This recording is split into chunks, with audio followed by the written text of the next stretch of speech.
যদি তোমরা মুত্তাকি হবে শুনে নাও, ওয়ালাকিন্নাল বিররা মান আমানা বিল্লাহ, আল্লাহর উপরে তোমাদের ঈমান রাখতে হবে যদি তোমরা মুত্তাকি হতে চাও।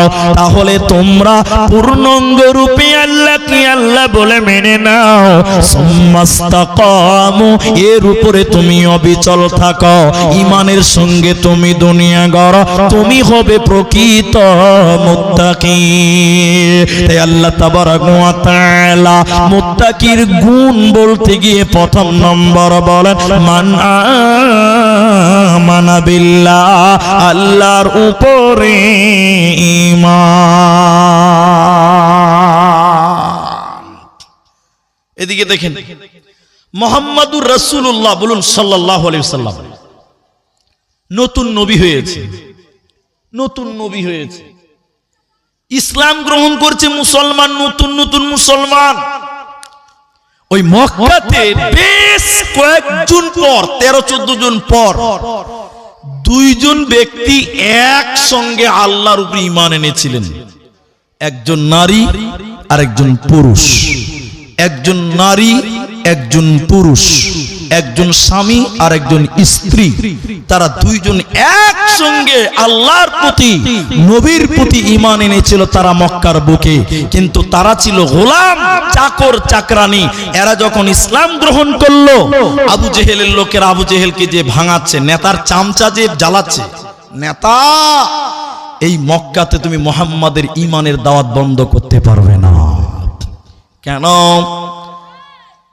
আবু জাহালকে বলছে, আবু জাহাল তুমি জানো না মক্কার বুকে এখন গরিব মানুষেরা, চাকর চাকরানিরা আল্লাহর উপরে ঈমান আনছে, তুমি জানো না?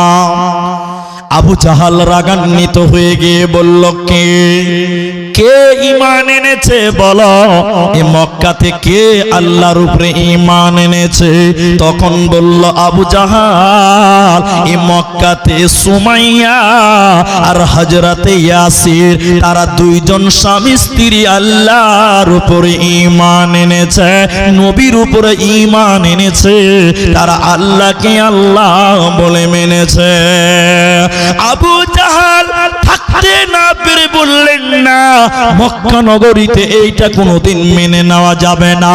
আজকে যেমন মুহাম্মদপুর মাদ্রাসার জালসা, আবু জাহাল গোটা এলাকাতে প্রচার করে দিল, অমুক দিন অমুক ময়দানে সবাই জমা হয়ে যাবে, কেউ যেন বাদ না যায়।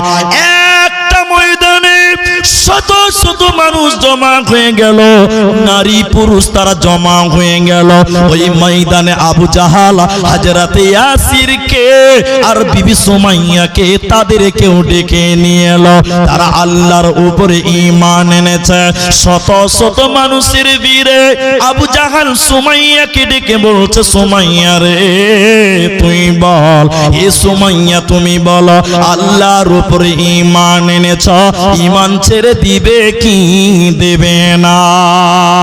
বিবি সুমাইয়া মা বোন কান করে শুনে কেমন আল্লাহর উপরে ঈমান এনেছিলেন এটুকু শুনলেন।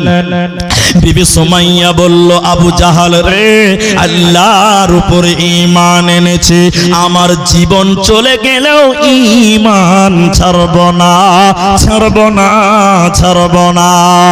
শত শত মানুষের ভিড়ে বারবার বলার পরও বিবি সুমাইয়া ঈমান ছাড়বে না।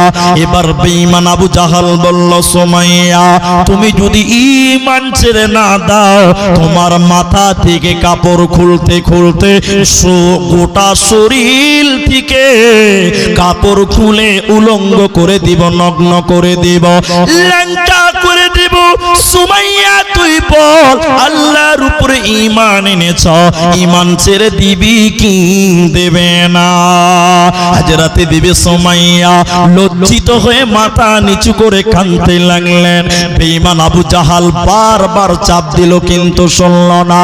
এবার সুমাইয়ার মাথা থেকে একটা একটা একটা একটা করে কাপড় খুলছিল, গোটা শরীরের কাপড় খুলে দিয়েছিল। এরপরও বিবি সুমাইয়া আল্লাহর উপর ঈমান থেকে সরে আসে নাই। বেঈমান আবু জাহাল গোটা বডির কাপড় খুলে দেওয়ার পর বিবি সুমাইয়ার পিঠে মারে নাই, হাতে মারে নাই, পায়ে মারে নাই, বরলম দিয়ে লজ্জাস্থানে পেশাবের রাস্তায় তলোয়ার ঢুকিয়ে দিয়েছিল। গণধর্ষণ করে পৃথিবীর বুক থেকে বিদায় করে দিয়েছিল। আমার আল্লাহ বলেন, ওরে পৃথিবীর নারী কোল, তোমরা সুমাইয়ার মতন ঈমান আনো। যতই বিপদ আসুক না কেন, ঈমান থেকে কিঞ্চিত পরিমাণ সরবে না, যদি তোমরা মুত্তাকি হতে চাও। আল্লাহ তাবারাক ওয়া তাআলা বলেন, নামাজ পড়লেই হবে না, মান আমানা বিল্লাহ, আল্লাহর উপরে ঈমান।